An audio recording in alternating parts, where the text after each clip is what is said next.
ఇంత సక్సెస్ఫుల్గా రన్ అవుతున్నారు, మీకు ఫైనాన్షియల్ కూడా ఏం ప్రాబ్లం లేదు, మంచి కంపెనీస్ ఉన్నాయి, మరి ఎందుకు మళ్ళీ ఇంత గ్యాప్ వచ్చింది? గణేష్ గారు అనే పేరు ఈ మధ్యకాలం వినబడట్లేదు. వాస్తవంగా చెప్పాలంటే సార్, ముందు మాది టెంపర్ సినిమా అప్పుడు కానీ ఒక 12.5 lakhs పౌల్ట్రీ ఉండేది, 15 లక్షల కోళ్ళు ఉండేవి. ఓకే, ఒకేసారి 10 లక్షల ఫామ్ మొదలుపెట్టాం షాద్నగర్లోనే. నేను లేకపోతే మా అన్న వల్ల కావట్లేదు. ఓకే, ముందు ఫ్యామిలీని సెట్ చేద్దామని అటు వెళ్ళి మొత్తం 25 lakhs కంప్లీట్ చేసి, ఈలోపు యూపీలో పాపం అఖిలేష్ యాదవ్ గారు 100 acres ల్యాండ్ ఇవ్వడం జరిగింది గవర్నమెంట్ తరఫున. అక్కడ కూడా మొదలు పెడదామని అనుకుని మొత్తం స్టార్ట్ చేసి వద్దాం అనుకున్నా. కానీ ఈ 2 years తర్వాత కూడా సినిమాలు దిగిపోతే ఏదో వెళ్తే నాకు అమ్మ ఏదో మిస్ అవుతున్నారా ఎయిర్పోర్ట్లో కనపడ్డా వాళ్ళు కనపడ్డా సినిమాలు తీయండి సార్ అని.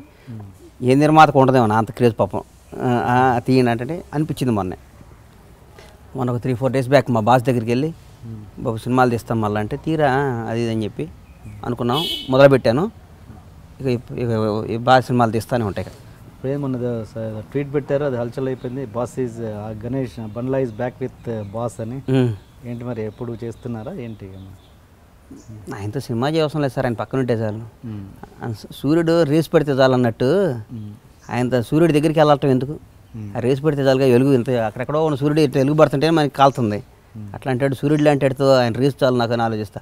వెళ్ళిపోయాక ఆయనతో 2 సినిమాలు చేసాక అవకాశం వస్తుంది, మళ్ళీ చేస్తా, తప్పకుండా చేస్తా. 2 ప్రొడక్షన్స్ కలిపి ఒక సినిమా చేస్తున్నారని తెలిసి చేస్తాం. ఇప్పుడు సినిమాలు చేస్తున్నాం. పవన్ కళ్యాణ్ క్రియేటివ్ వర్క్స్ అని పరమేశ్వర ప్రొడక్షన్స్ కలిపి చేస్తాం. అంటే చిన్న సినిమా ఏదో చిన్నయే అన్ని సినిమాలు చేస్తాం. ఏ సినిమా చేసినా నా banner Pawan Kalyan creative works అని పరమేశ్వర ప్రొడక్షన్స్ కొన్ని సినిమాలు చేద్దాం అనుకున్నాం, మొదలు పెడతాం. Okay okay. ఆర్టిస్ట్గా మీరు గణేష్, ప్రొడ్యూసర్గా బండ్ల గణేష్ అంతేనండి? అప్పుడు బండ్ల గణేష్ ఉండాలి. అప్పుడు గణేష్ బాబు, అసలు పేరు గణేష్ బాబు. తీన్మార్కు కూడా అంజలి కూడా గణేష్ బాబు అనే పెడుతుంది. ఎవరో మీలాంటి ఒక ఫ్రెండ్ ఒక ఆయన గణేష్ బాబు కాదని అక్కడ చూపించి బండ్ల గణేష్ అని మార్చుకోరా అని చెప్పారు. బండ్ల గణేష్ అని మార్చా. మా ఇంటి పేరు బండ్ల గణేష్ అని పెట్టి. సో ప్రొడ్యూసర్ అయిన దగ్గర నుంచి అసలు పేరు బండ్ల గణేష్ బాబు, బాబుని తీసి బండ్ల గణేష్ అని పెట్టి. Okay okay okay. మీరు ఆర్టిస్ట్గా అప్పుడు ఒక హీరోకి ఒకటి చేశారు నాకు చేసి ఒక సెక్స్ సినిమా జయలలిత ఏంటో పేరండి? సీన్ ప్లీజ్ ఆంటీ ఏదో ఉంది. ప్లీజ్ చెయ్యని పని లేదు సార్, మనం దొంగతనం 2 కథం పనులు చేసాం. Hi, you are watching iDream Media. Please subscribe for more videos.